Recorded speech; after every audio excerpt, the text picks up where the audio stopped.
নির্বাচন কবে হবে, নির্বাচন আদৌ হবে কিনা, সরকার আওয়ামী লীগকে সহযোগিতা করছে কিনা, আওয়ামী লীগের আন্দোলন বেগবান করার ক্ষেত্রে সরকার প্রত্যক্ষ কিংবা পরোক্ষভাবে সহযোগিতা করছে কিনা, এনসিপি আওয়ামী লীগের সঙ্গে আঁতাত করছে কিনা, বিএনপি যে সরকারের সঙ্গে একমত হচ্ছে না, যে ডেটে বিএনপি নির্বাচন চাইছে সেই ডেটে সরকার নির্বাচন করবে না, সেই উত্তর পাওয়ার পরেও বিএনপি আন্দোলনের যে হুমকি দিয়েছিল সেখান থেকে যে ফিরে আসলো, ফিরে এসে অন্য কৌশলের কথা এখন বিএনপি বলছে। তাই প্রশ্ন উঠেছে বিএনপির রাজনৈতিক যে ক্ষমতা, রাজনৈতিক যে কৌশল, সেই কৌশলটা আওয়ামী লীগের সময়ও যেমন মেড়মেড়ে ছিল, ধারহীন ছিল, সেরকমটা এখনও আছে কিনা সেই প্রশ্নটা চতুর্দিকে উঠছে। সেই প্রশ্নেরই মোটামুটি একটি সমাধান খোঁজার চেষ্টা করব এই ভিডিওতে, বিএনপির আন্দোলন এবং বিএনপির রাজনৈতিক কৌশল নিয়ে। বিএনপি নির্বাচনের সময় চেয়েছিল ডিসেম্বরের মধ্যে নির্বাচন হোক, প্রধান উপদেষ্টার আগের কথা মতো, কিন্তু সর্বশেষ যে মিটিংটা সরকারের সঙ্গে তারা করলো সেখানে সরকারের তরফ থেকে বলে দেওয়া হয়েছে যে 26 জুন পর্যন্ত যে কোনো সময় সরকার নির্বাচন করতে চায়।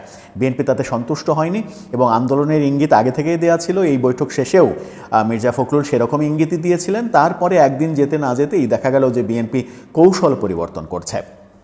বিএনপি এখন বলছে যে আন্দোলন নয়, অন্য কৌশলে তারা আগাবে। অন্য কৌশলটা কি? অন্য কৌশল যেটা এরই মাঝে তারা শুরু করে দিয়েছে, বিভিন্ন দলের সঙ্গে মিটিং করা শুরু করে দিয়েছে। এরই মাঝে আমরা দেখলাম যে 12 দলের সঙ্গে বিএনপি মিটিং করেছে, 12 দলকে একত্রিত করার চেষ্টা করেছে তাদের পয়েন্টে, যেন তারা এক সুরে কথা বলে, নির্বাচন ডিসেম্বরে চাই এই সুরে কথা বলে।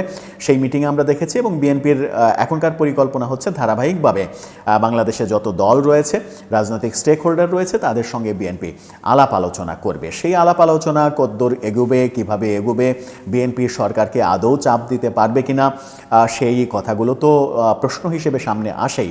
আবার এই কথাগুলো যখন প্রশ্ন হিসেবে সামনে আসে তখন আরেকটা ব্যাপার সামনে এসেছে, সেটা হচ্ছে যে সাংবাদিক জুলকারনাইন শাহের একটা ফেসবুক পোস্টে সরকারকে দায়ী করেছেন আওয়ামী লীগের যে মিটিং মিছিল এগুলো হচ্ছে, বিশেষ করে মিছিলে লোক বাড়ছে, এর জন্য সরকারকে প্রত্যক্ষ কিংবা পরোক্ষভাবে দায়ী করেছেন তার এক ফেসবুক পোস্টে।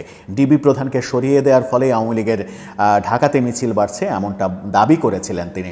জুলকারনাইন শাহের সরকারের পক্ষে নানা রকমের ভূমিকা রেখেছেন। এর আগে আল জাজিরার এই অনুসন্ধানী সাংবাদিক, আওয়ামী লীগের বিরুদ্ধে তার বিভিন্ন অনুসন্ধান এখন পর্যন্ত রয়েছে এবং এই অনুসন্ধানটা যদি সত্যি হয় তাহলে বিএনপি কী করবে? সরকারের ভেতর থেকে সরকারের কোনো কলকবজা যদি আওয়ামী লীগের পক্ষে কাজ করে থাকে তাহলে বিএনপি কী করবে? আবার আরেকটা প্রসঙ্গ এসেছে, সেটা হচ্ছে যে সমন্বয়ক রাফিদের ফেসবুক পোস্ট থেকে আমরা জানতে পেরেছি যে বিশেষ করে উত্তরায় যে একাধিক মিছিল হলো আওয়ামী লীগের, একদিন আগেই আমরা দেখেছি সেই মিছিল, একদিন 2 দিন আগে বৃহস্পতিবারে আমরা মিছিল দেখেছি, শুক্রবার থেকে সেই আলোচনাটা বেশ জেঁকে বসেছে আমাদের সামনে এবং সেই মিছিলের পেছনে এনসিপি 2 নেতা সার্জিস আলম এবং সালাউদ্দিন তানভীর, তাদের দুজনকে দায়ী করেছেন রাফিদ। এই দাবি যখন তিনি করেছেন তখন অনেক কিছুই সামনে এসেছে এবং এনসিপির যে সাধারণ সভা সেখান থেকে একটি তদন্ত কমিটি গঠন করতে আমরা দেখেছি। তারা সত্যি সত্যি আওয়ামী লীগের সঙ্গে আঁতাত করছে কিনা, অর্থের বিনিময়ে সেই আঁতাত হচ্ছে কিনা, যে অভিযোগটা করা হয়েছে সেই অভিযোগের প্রেক্ষিতে তদন্ত কমিটিও গঠন করা হয়েছে। যদি এনসিপির 2-4 জন নেতার সঙ্গে এরকম যোগাযোগ আওয়ামী লীগের কিছু পর্যায়ের থাকে, যদি টাকার লেনদেনের মাধ্যমে সুযোগ দেওয়া হচ্ছে, সুযোগ তৈরি করে দেওয়া হচ্ছে, সহযোগিতা করা হচ্ছে, এই ব্যাপারগুলো যদি থাকে তাহলে বিএনপি কোন পদক্ষেপ নেবে, কোন পথে যাবে, ব্যাপারগুলো কিন্তু ধোঁয়াশার। এই ব্যাপারগুলো যখন ধোঁয়াশার তখন আমরা দেখলাম যে আওয়ামী লীগের মিছিলকে কেন্দ্র করে যখন চারিদিকে উত্তপ্ত হচ্ছে তখন স্বরাষ্ট্র উপদেষ্টাকে আমরা দেখলাম যে একটা বেআইনি বিবৃতি মানে সাংবাদিকদের বুম পেলে তো অনেকে কথা বলতে চান, যার যত কথা উগলে দিতে চান, তিনি আইন বিরুদ্ধ একটা কথা বলে ফেললেন ওপেন। সেটা হচ্ছে যে তিনি আওয়ামী লীগের মিছিল ঠেকানোর জন্য, আওয়ামী লীগের মিছিলের বিরুদ্ধে অ্যাকশন নেওয়ার জন্য পুলিশকে হুকুম দিয়েছেন এবং কোনো পুলিশ যদি এখানে গাফিলতি করে তাহলে সেই পুলিশেরও চাকরি থাকবে না, এরকম কথা বলেছেন। এরকম কথা স্বরাষ্ট্র উপদেষ্টা বলতে পারেন কিনা সেই আলোচনা এখন বাংলাদেশের অন্যতম প্রধান আলোচনা। কারণ আওয়ামী লীগের বিরুদ্ধে সরকার কোনো রেড অ্যালার্ট জারি করেনি, কোনো নোটিশ জারি করেনি, আওয়ামী লীগকে সরকার নিষিদ্ধ করেনি।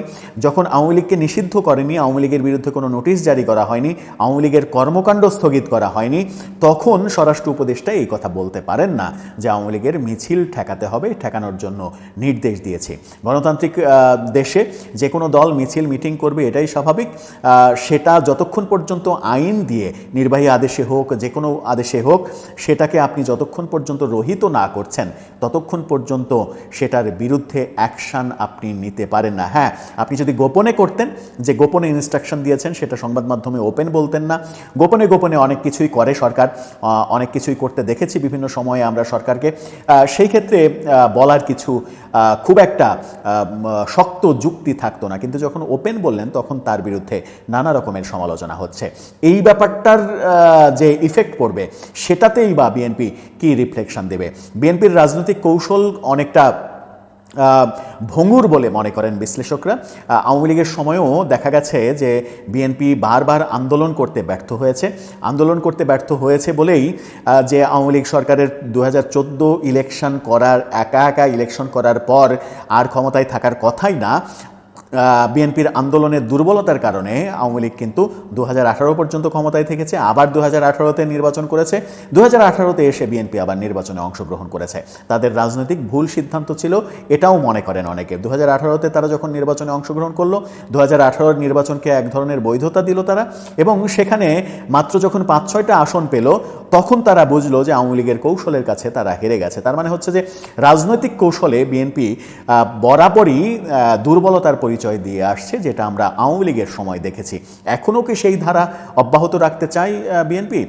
সরকার যখন নির্বাচনের কথা বলছে না, আবার এই সমালোচনাও রয়েছে, বিভিন্ন দিকে এই আলোচনা হতে দেখা যাচ্ছে যে সরকার নির্বাচন ডিলে করছে মূলত ভারতের প্রেসক্রিপশনে এবং আমেরিকার প্রেসক্রিপশনে। আমেরিকা ভারত দুই দেশই প্রভাবশালী, এই দুই দেশ তারা চাইছে না এখন নির্বাচন হোক, তারা চাইছে সংস্কারের নামে সময় অতিবাহিত হোক। যত সময় যাবে আওয়ামী লীগের ভুলভালগুলো মানুষ ভুলে যাবে এবং আওয়ামী লীগের জনপ্রিয়তা ফিরে আসবে। তখন আওয়ামী লীগ নির্বাচন করলে আবার ক্ষমতায় যেতে পারবে, এরকম প্রত্যাশা থেকেই হয়তো এই কর্মকাণ্ডগুলো করা হচ্ছে এবং সরকারকে দিয়ে নির্বাচন পিছিয়ে দেওয়ার কৌশল করা হচ্ছে। এই আলোচনাও কিন্তু আমাদের দেশে, আমাদের সমাজে, সামাজিক যোগাযোগ মাধ্যমে, গণমাধ্যমে, চায়ের টেবিলে সব জায়গায় রয়েছে। এটা যদি সত্যি হয় তাহলে বিএনপির পদক্ষেপ কী হবে? সব মিলিয়ে বিএনপির পদক্ষেপগুলো, রাজনৈতিক পদক্ষেপগুলো এই সময়ে এসেও যখন আপ টু দ্য মার্ক হওয়ার কথা, তখন কিন্তু তারা আপ টু দ্য মার্ক হতে পারেনি, বরং পিছিয়ে আছে। বিশ্লেষকরা বলছেন যে বিএনপি সরকারের নির্বাচন পিছিয়ে দেওয়ার কৌশলে যে নমনীয় ভাব দেখাচ্ছে, এই নমনীয় ভাবের সুযোগ নিয়ে সরকারের পক্ষে যে ধরনের জনমত তৈরি করার চেষ্টা করা হচ্ছে যে আরও 5 বছর তাদেরকে ক্ষমতায় রাখা হোক, আরও 5 বছর 10 বছর ক্ষমতায় দেখতে চাই, সেই ব্যাপারগুলো বিএনপির দুর্বলতার কারণে যদি প্রতিষ্ঠিত হয়ে যায় তাহলে দিন শেষে ক্ষতিগ্রস্ত হবে কিন্তু বিএনপি। আবার বিএনপি থেকে নতুন দল করা, এলডিপি করা নেতা কর্নেল ওলি তিনি মন্তব্য করেছেন সেটা হচ্ছে দেশের জন্য কাজ করছেন নাকি আওয়ামী লীগকে পুনর্বাসনের অপেক্ষা করছেন, সরকারের উদ্দেশ্যে তিনি এটা বলেছেন। তার মানে হচ্ছে যে কর্নেল ওলি স্পষ্ট, যে কথা একটু আগেই বললাম যে নির্বাচন পিছিয়ে দেয়া এটা আওয়ামী লীগকে সহযোগিতা করারই একটা কৌশল হতে পারে, আমেরিকান প্রেসক্রিপশন হতে পারে, যেটা আমেরিকা প্রকাশ্য, আমরা গতকালকে একটা ভিডিওতে আলোচনা করেছি যে আমেরিকার প্রতিনিধি দল যারা এসেছে তারা স্পষ্টভাবেই বলেছে যে সরকারের সংস্কার কার্যক্রম অব্যাহত থাক, সরকারের সংস্কার কর্মসূচিতে তাদের সমর্থন রয়েছে। তার মানে হচ্ছে আমেরিকার প্রেসক্রিপশন, নির্বাচন দেরিতে হোক সমস্যা নেই। তো আমেরিকা এই মুহূর্তে কার পক্ষে অবস্থান করছে? নিশ্চয়ই ডক্টর ইউনূস সরকারের পক্ষে না, আওয়ামী লীগের পক্ষে, ভারতের পক্ষে। ভারতের পক্ষ মানেই শেখ হাসিনার পক্ষে। ব্যাপারগুলো কিন্তু দুয়ে দুয়ে চার হয়ে যায়। সেই জায়গায় রাজনৈতিক কৌশলে যদি বিএনপি পিছিয়ে পড়ে তাহলে বিএনপির আমও যাবে, ছালাও যাবে, এমনটাও মনে করেন অনেকে। সেই ক্ষেত্রে বিএনপির রাজনৈতিক প্রজ্ঞা আরও ক্ষুরোধার হওয়া উচিত, আরও বেগবান হওয়া উচিত। বিএনপির যারা শুভাকাঙ্ক্ষী তারা সেটাই মনে করেন। বিএনপি কি এখন যেটা ভাবছে যে সরকারের প্রতি নমনীয় ভাব, সরকারকে বোঝানোর চেষ্টা করা, বিভিন্ন দলকে বোঝানোর চেষ্টা করা, সেই নমনীয়ভাবে চললে বিএনপির জন্য কি শুভ হবে? যেটা বিএনপি ভাবছে যে এই মুহূর্তে নির্বাচনের জন্য যদি আন্দোলন করা হয় তাতে জনগণের সমর্থন বিএনপির থেকে সরে যাবে। কিন্তু বাংলাদেশের জনগণ তো তাদেরই ভক্ত হয় যারা কৌশলে হোক বিভিন্নভাবে হোক শক্তি প্রদর্শন করতে পারে, রাজনৈতিক শক্তি, অপশক্তি না। রাজনৈতিক শক্তি কার কত বেশি সেটা কিন্তু মাঠে প্রমাণিত হয়। আর মাঠের কার্যক্রম যত দুর্বল থাকবে, আপনি এই মিটিং সেমিনারের কার্যক্রম যত সবল করতে চাইবেন, তত কিন্তু ওই জনপ্রিয়তাহীন যে বাম দলগুলো বাংলাদেশে রয়েছে, যারা নেতা সর্বস্ব দল, সেই দলগুলোর কর্মকাণ্ডে যদি আপনি অভ্যস্ত হন, অনেক বেশি জনপ্রিয় হওয়া একটা দল হওয়া সত্ত্বেও, তাহলে আপনি রাজনীতির যে দৌড়, রাজনীতির যে ট্র্যাক, সেই ট্র্যাক থেকে পিছিয়ে পড়বেন। তেমনটাই বিশ্লেষকরা বলার চেষ্টা করছেন। দর্শক, আপনার কি মনে হয়, বিএনপি কি সরকারের কৌশলের কাছে হেরে যাচ্ছে? বিএনপি কি রাজনীতির চালে একটু ভুল করছে?